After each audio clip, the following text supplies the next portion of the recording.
And thanks so much for tuning into the Daily Dose for Spiritual Growth. Today is Tuesday. We're going to be in Exodus chapter 37 today. We are talking about construction. We're talking about building. The reason why I've got the newly construction of our cafe right behind me.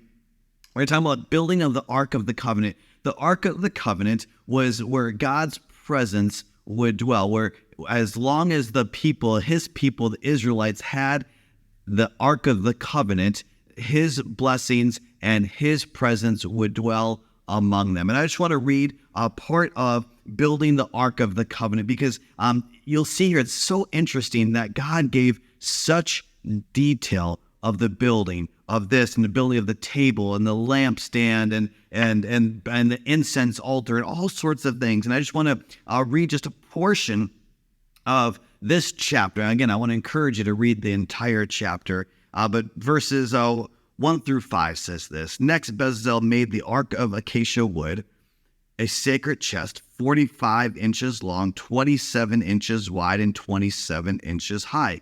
He overlaid it inside and out with pure gold, and he ran a molding of gold all around it. He cast 4 gold rings and attached them to its 4 feet, 2 rings on each side. Then he made poles from acacia wood and overlaid them with gold. He inserted the poles into the rings and at the sides of the ark to carry it. Again, this was where God's presence would dwell among his people. And it was very clear and very detailed, even when you get to the table, the lampstand, the incense altar, and even the courtyard outside of the tabernacle. He gave these detailed instructions. But one thing that I want us to be aware and be challenged by today, although we don't have to do that today, we know and understand that God's presence now is everywhere. We have the Holy Spirit. The Holy Spirit is God's very presence that we can experience in the here and the now, wherever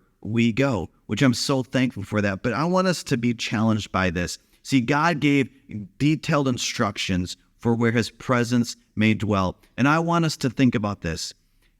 Although we don't have to do that today, do we have instructions for our lives to prepare our heart and our mind to experience his presence?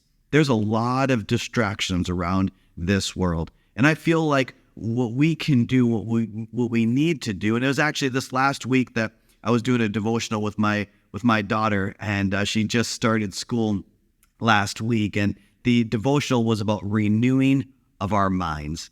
And in Romans 12:2, that we are transformed by the renewing of our mind. But the first part of that verse is, do not conform to the pattern of this world. See, the pattern of this world is busyness. And so many times we can get caught up in, and maybe you've even said this, maybe not even out loud, but maybe you thought it is, I'm just too busy to pray.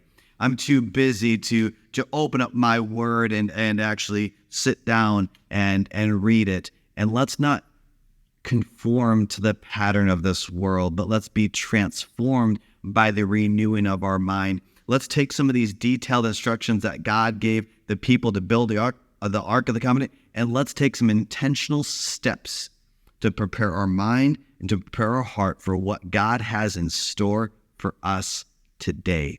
May you be encouraged and may you be challenged as you take those steps.